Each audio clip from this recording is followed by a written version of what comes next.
जय गुरुदेव।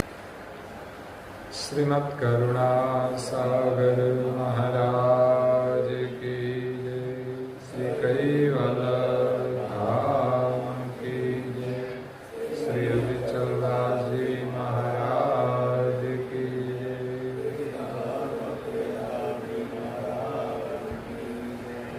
सत्य सारे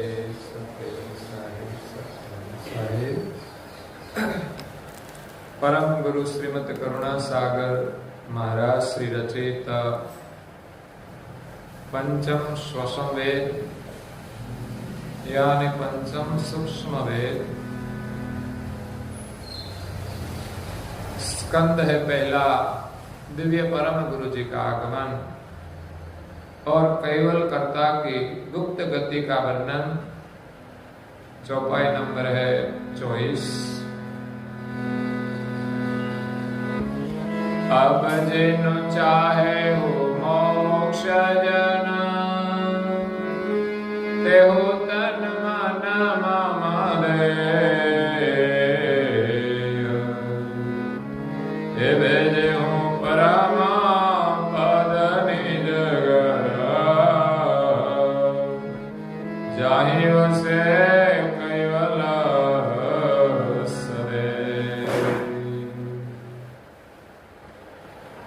प्रिय भक्तजनों,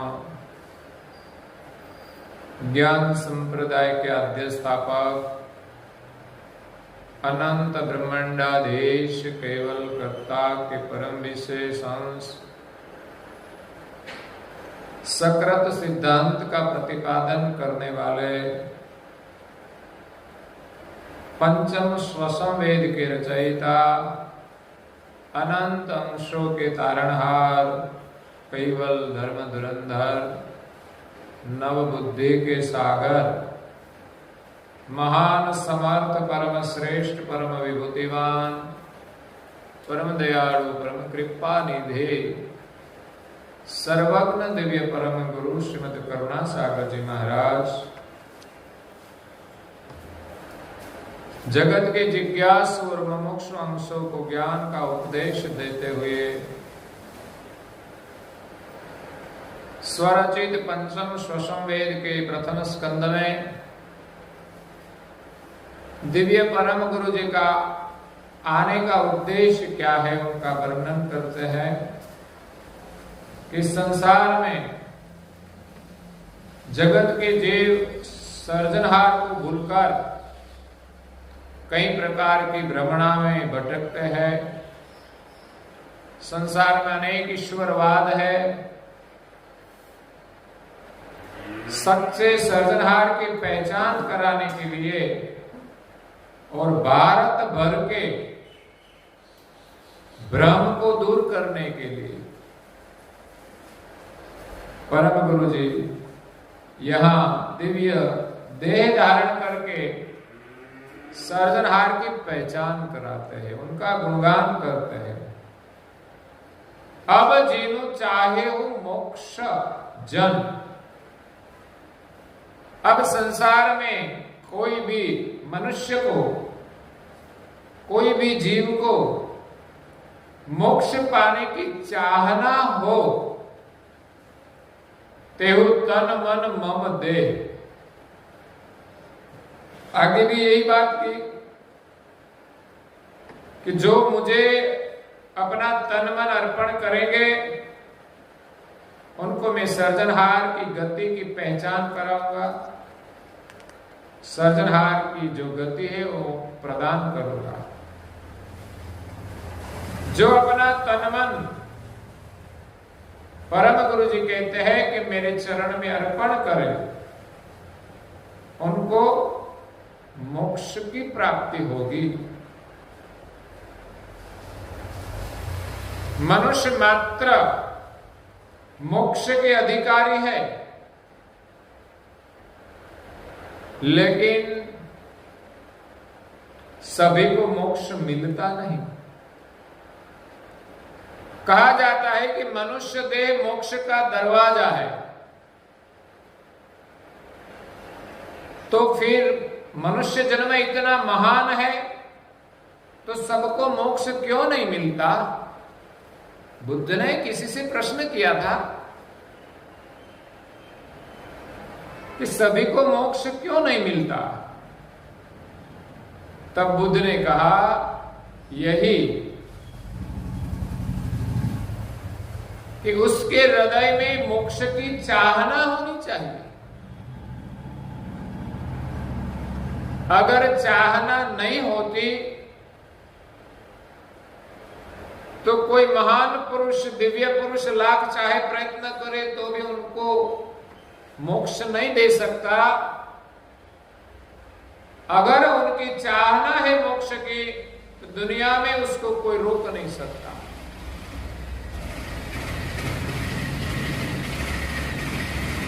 एक बार नारद मुनि ने कहा विष्णु को कि दुनिया में लोग आपका बहुत भजन करते हैं,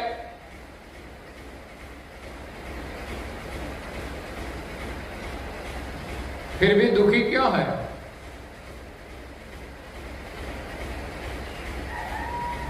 तो विष्णु जी ने कहा,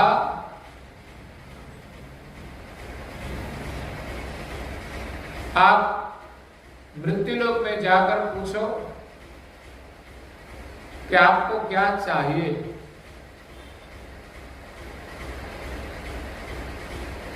उसको कहना कि आप सबको मैं वैकुंठ लेकर चलूं। किसी को आने की इच्छा हो तो मैं सबको वैकुंठ देना चाहता हूं। आप जाकर पूछिए वो सुखी बनना चाहता है कि नहीं। नारद मुनि वैकुंठ में गए, जहां जहां शुभ कर्म होता था, तो उस गांव में सभी को कहा कि आपके जीवन की जो मनोकामना है वो आप उनकी यादी बनाकर मुझे दे। 10-10 मनोकामना लिखना। तो सभी लोगों ने अपनी मनोकामना एक पत्र में लिख दी, 10-10 मनोकामना। तो 10-10 में सभी मनोकामना संसार की थी। तो संसार की चीजों प्राप्त करके संसार में कोई सुखी नहीं हो सकता। अपने को सुखी मान ले वो एक भ्रम है। शायद कुछ समय तक वो सुख पा सकता है, सुखी मान सकता है, सुखी रह सकता है, लेकिन वही चीज उनके लिए दुख का कारण बनेगी ही। परमेश्वर के भजन के सिवा संसार में कोई जीव सुखी नहीं हो सकता। लेकिन हमारी चाहना इतनी नहीं है कि हमें परमेश्वर मिल जाए। हमारी चाहना संसार की ही रहती है। हमारा ज्यादा वक्त संसार के चिंतन में ही चला जाता है।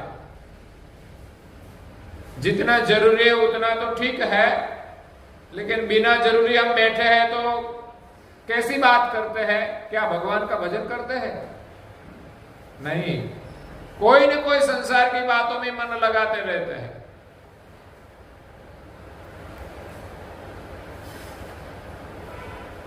इसलिए नारद मुनि ने कहा तो सबको लिख दिया, संसार की चीज की हमें आवश्यकता है। धन चाहिए, गाड़ी चाहिए, बंगला चाहिए, हमारा धंधा ठीक ठाक चलना चाहिए, सब कुछ चाहिए, जरूरी है।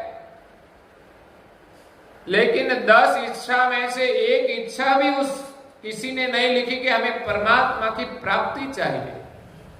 हम जिनका भजन करते हैं उनका दर्शन चाहिए।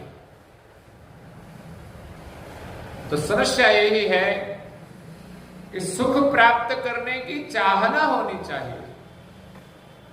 अब जिनु चाहे वो मोक्ष जन। किसी को मोक्ष चाहिए? आपको मोक्ष चाहिए? किसी को चाहिए? मैं कहता हूं यहां रह जाओ, लेकिन मंजूर नहीं होगा। घर में तो निवृत्त ही है, खाने पीने की कोई चिंता नहीं, तो बहाना बनाकर निकल जाते, हम मंदिर का नहीं खाते है? बहाना है यार, रहना मुश्किल काम है। आप मंदिर का नहीं खाओगे, आपके लड़के जो कुछ खर्च होगा वो दे देंगे, आप चिंता मत करें, लेकिन रहने की तैयारी होनी चाहिए। यहां रहकर हम परम गुरु का विशेष सुमिरन करें। आपकी जिम्मेदारी हो घर में तो आपको जाना ही चाहिए, आपकी जिम्मेदारी निभाकर आपको भजन करना चाहिए। अच्छा है कि इस उम्र में आप समय निकाल कर यहां आकर उपासना करते हैं, वो भी अच्छा है, नहीं तो वो भी नहीं हो सकता। यहां आकर सेवा करते हैं, वो ऐसे नहीं हो सकती, हमारे हृदय में भावना होती है, तब परम गुरु की सेवा हमें मिलती है।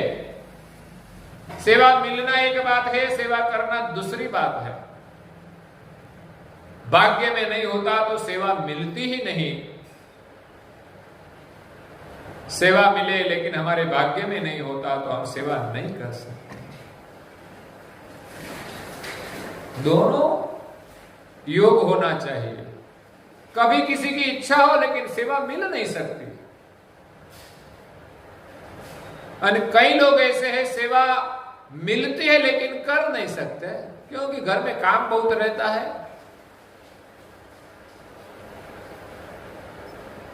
इसीलिए परम गुरु जी कहते हैं कि अब जीनु चाहे हो मोक्ष जन। चाहना बड़ी चीज है, बिना चाहना हमें कुछ नहीं मिल सकता। शेख सल्ली बैठे बैठे सोचता ही रहता है मुझे ये मिल जाए, मुझे वो मिल जाए। वो चाहना बहुत रखता है लेकिन पुरुषार्थ नहीं करता। तो ऐसी चाहना नहीं होनी चाहिए कि सिर्फ हमें चाहना करे और भगवान हमें दे दे। चाहना कैसी होनी चाहिए कि जो हमें चाहिए वो किसी की कीमत पर हम पाकर रहे। ऐसा नहीं कोई मुफ्त में मिल जाए, मुफ्त में मिले उनका तो कोई मूल्य ही नहीं होता। संसार का सुख महापुरुषों ने तृण समझकर छोड़ दिया। परम गुरु जी एक 5मा मंगल पद ने विषय कैसे खोजो हे गुरु गमवार सार सुख पावा राखो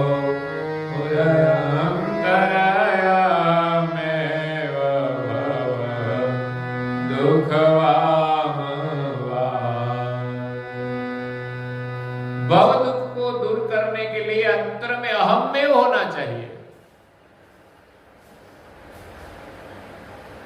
खोजो गुरुगम वारंवार, गुरुगम की खोज करनी पड़ेगी। सार सुख पामवा, सुख का जो सार है। संसार में कई प्रकार के सुख है, आते हो और चले जाते हैं, लेकिन सारा संसार में जो सुख का सार है वो क्या है, उनके लिए गुरुगम की खोज करनी पड़ेगी। राखो और अंतर अहम में,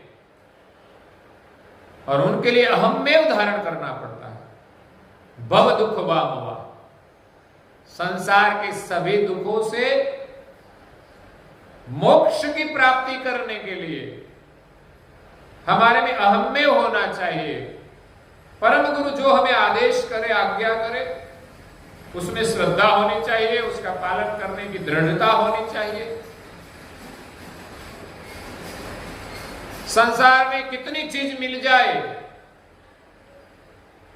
सब कुछ छोड़कर जाना पड़ेगा।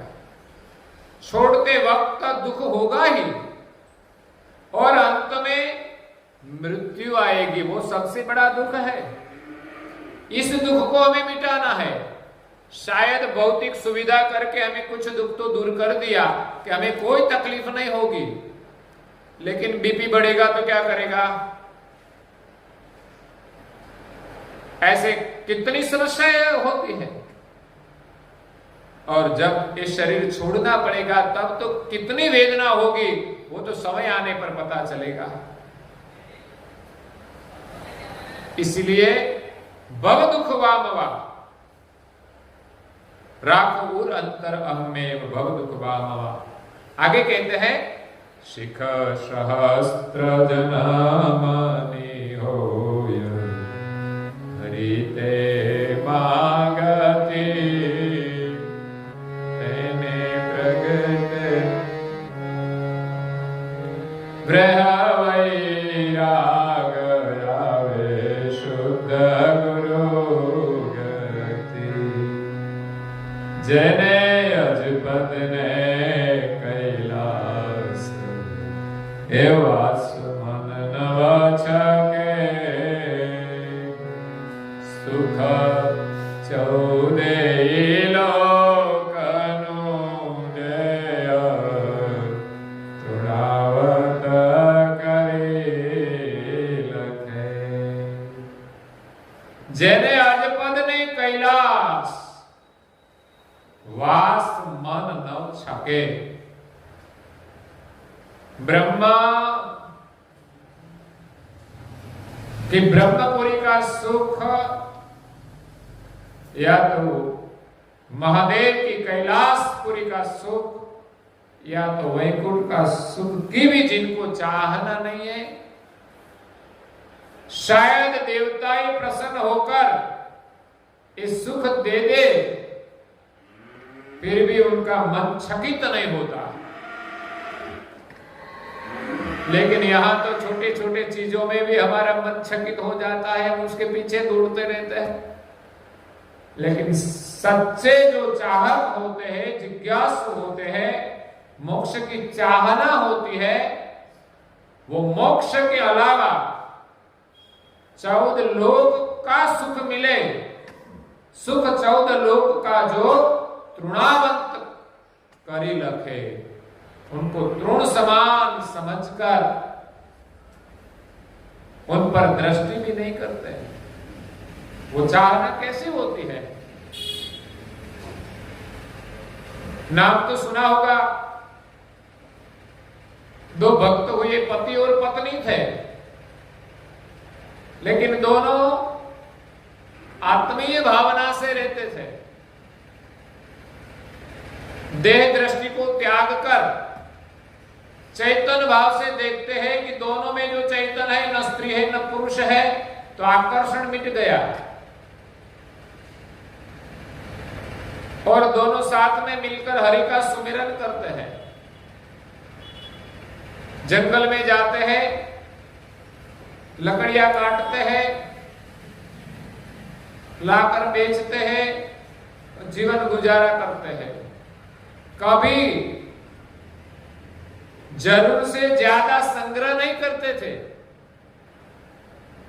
आज दिन का जितना चाहिए उतना मिल जाए तो कल की चिंता नहीं करते थे, जितना चाहिए उतना लेकर चले आते थे।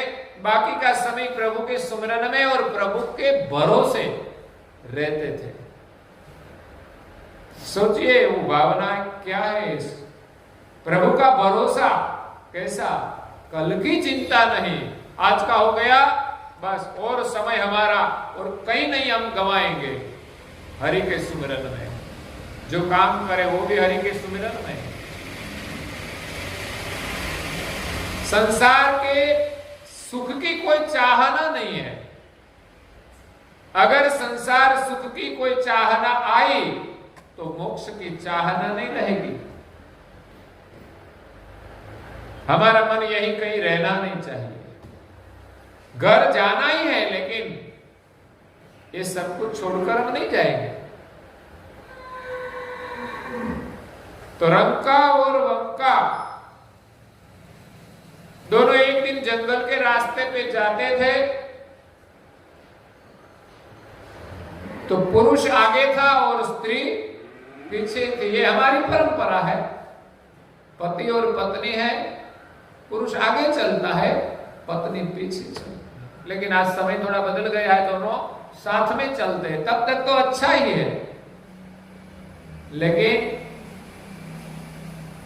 अब तो महिलाएं आगे बढ़ने लगी है और पुरुष पीछे रह जाते हैं, तब घर में समस्याएं होती है। तो पुरुष आगे चलता था, पत्नी पीछे थी, दोनों वैरागी थे। संसार में रहते हुए संसार के सुख की कोई चाहना नहीं थी, कोई कामना नहीं थी। धन की जिससे नहीं चाह है, नहीं मित्र की परवाह है, आसक्ति विषयों में नहीं, वो तो प्रारब्ध पर निर्वाह है। भाग्य पर भरोसा होना चाहिए कि हमारे भाग्य में जो होगा वो हमें मिलेगा।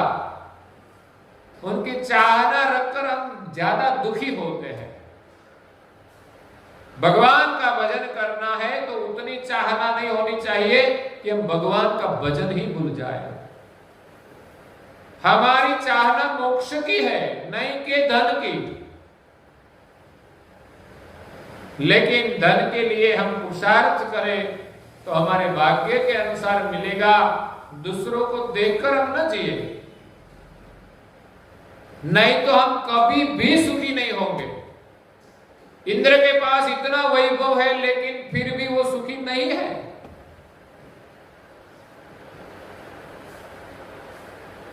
संसार में ऋषि मुनियों की पत्नियों को देखकर भी वो आसक्त हो जाता है। उनके पास कई अप्सराएं हैं।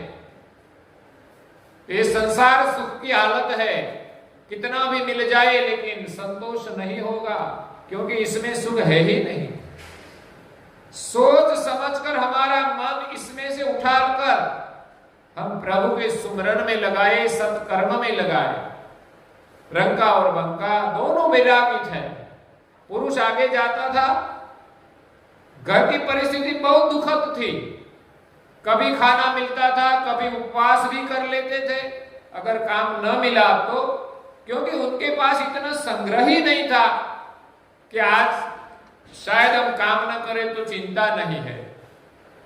वो इतने वैरागी थे कि उनके पास कोई संग्रह नहीं था। दूसरे दिन शायद काम न मिला तो उपवास करना पड़ता था।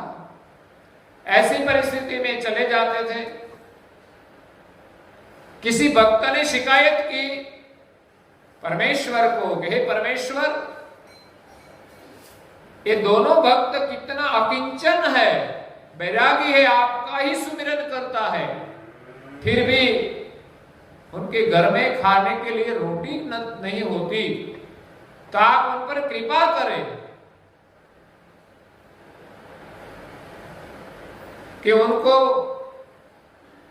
भगवान के भजन करने में लिए कोई बाधा न हो।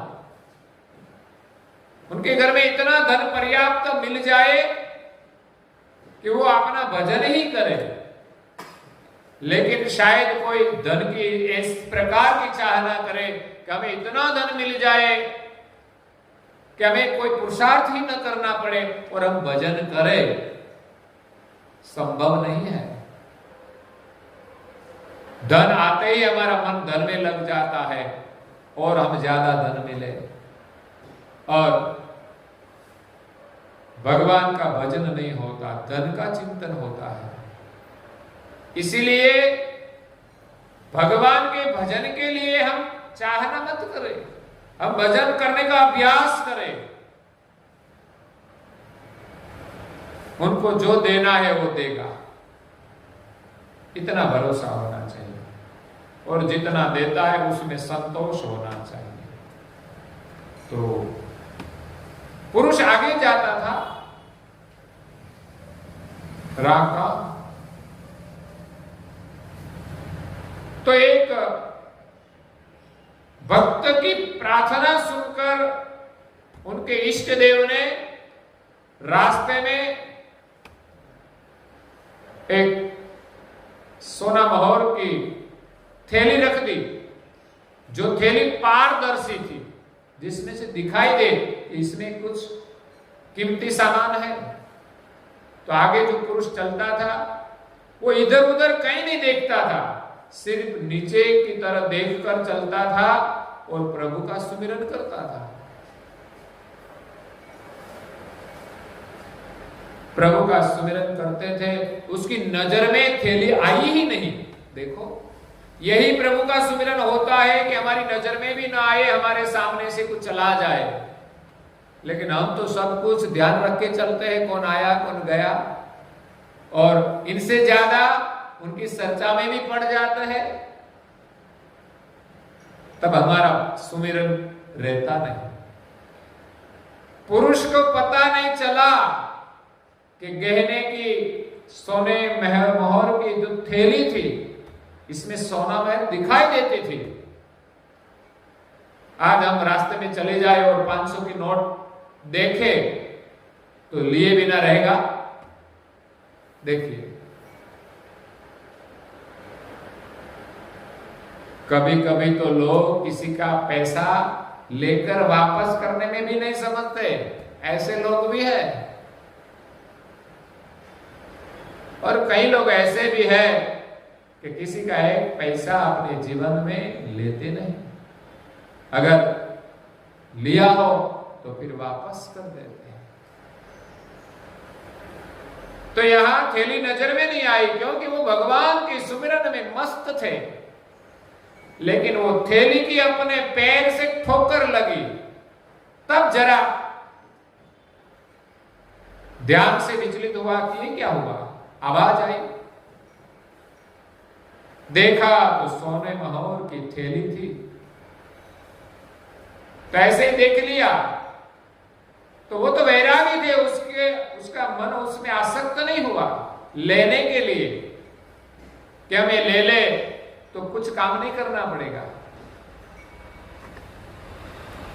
वो तो पुरुषार्थ में मानते थे, जितना चाहिए उतना मिल जाए तो संतोष होता था।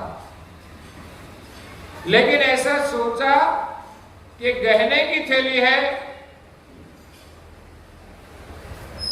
पुरुष का मन तो नहीं लगा, लेकिन उसके मन में ऐसा हुआ कि पीछे स्त्री आ रही हो, शायद उसका मन इसमें लग जाए तो प्रभु के सुमिरन में विक्षेप होगा, इसलिए उन पर मिट्टी लगाने लगे। जो धूल थी, पृथ्वी की जो धूल, उस पर पैर से लगाने लगे और आगे बढ़ने की तैयारी करते थे। तब पीछे स्त्री नजदीक आ गई और कहने लगी कि आप ये क्या कर रहे हैं?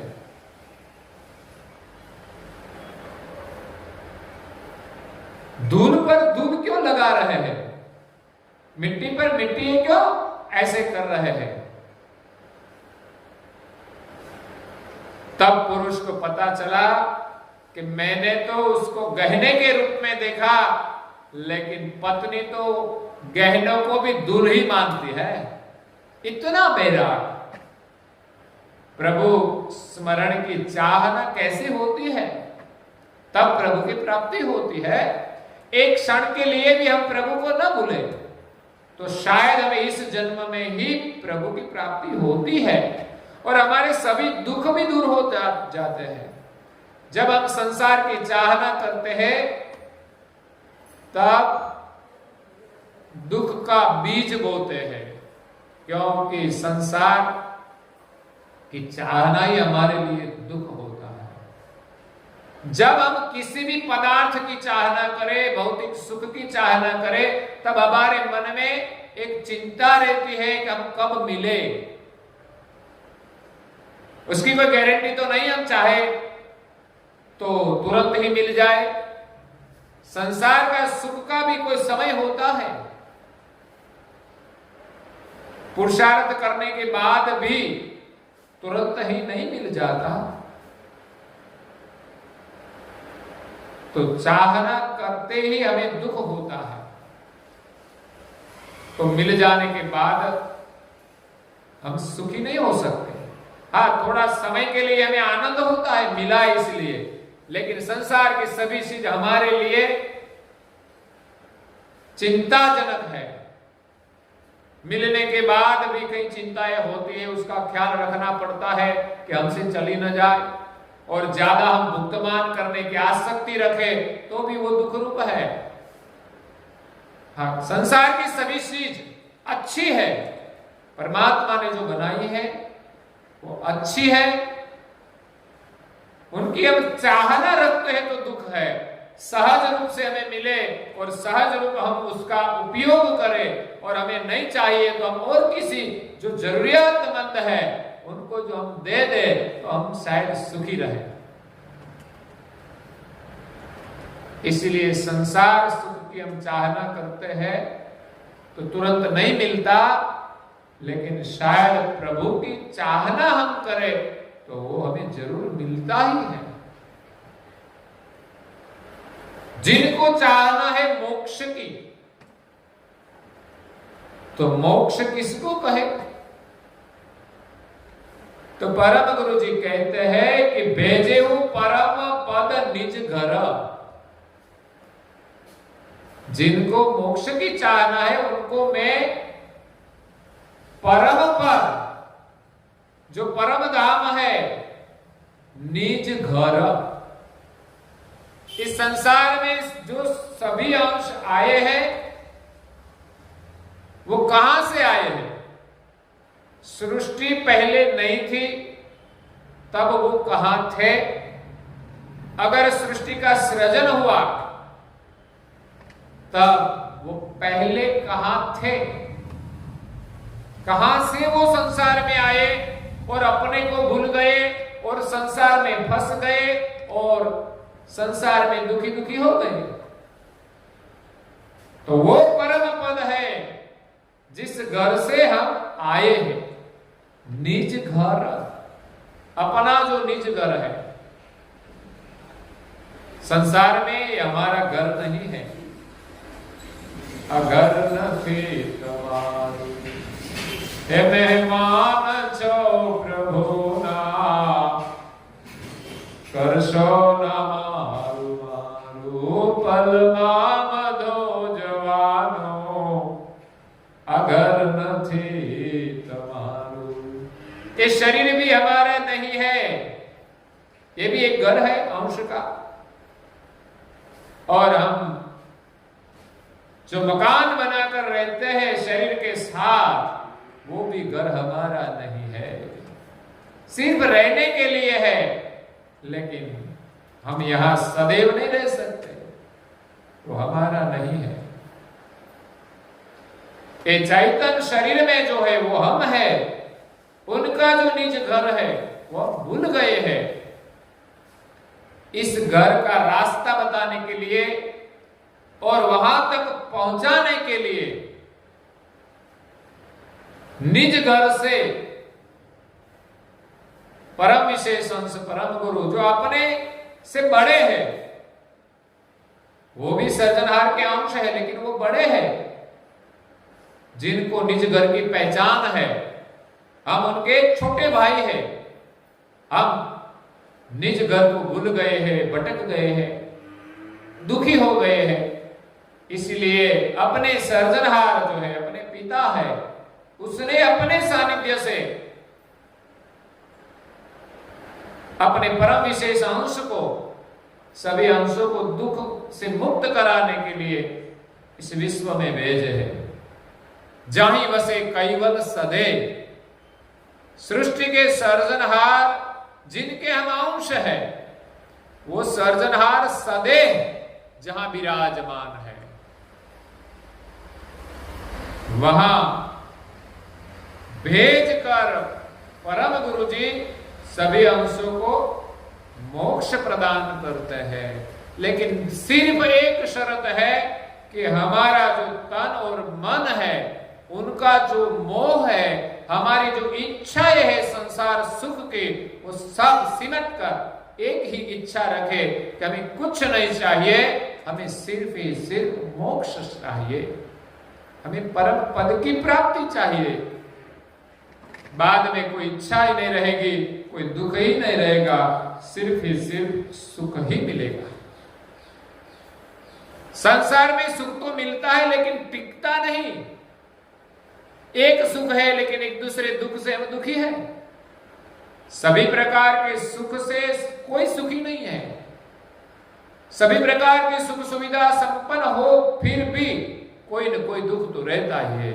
और संसार का एक प्रकार का दुख भी संसार के सभी सुखों से हमें वंचित कर देता है।